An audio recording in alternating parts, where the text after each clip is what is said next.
Pemirsa, kurangnya produksi padi di tingkat petani menyebabkan harga beras saat ini merangkak naik. Salah satu faktor dari berkurangnya produksi padi adalah sebagian petani beralih dari semula menanam padi, kini beralih ke tanaman hortikultura.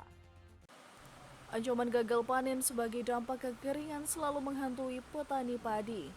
Karenanya, sebagian petani memilih beralih dari semua menanam padi, kini beralih kepada tanaman hortikultura. Alasan tanaman hortikultura lebih gampang digarap serta tidak terlalu memerlukan banyak air seperti halnya menanam padi. Selain itu, cukup tingginya harga pupuk dan racun menjadi alasan lain petani beralih karena serangan hama rentan terjadi saat kemarau. Hal ini berdampak langsung pada harga beras di Kota Mobagu yang terus bergerak naik. Yang mereka gampang untuk menggarap itu tanaman holti. Seperti apa yang dikatakan yang teman tadi kan. Jadi persawahan itu dikeringkan.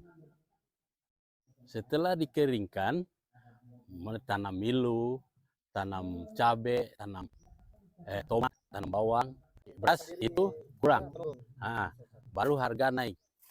Yang masalahnya itu mahal semua, itu pengolahan mahal, baru racun-racun mahal, pupuk mahal, itu kata mereka. Kalau saya itu biasa, karena sampai dorang mengalihkan pekerjaan mereka untuk persawahan itu dikeringkan, tanam tanaman lain.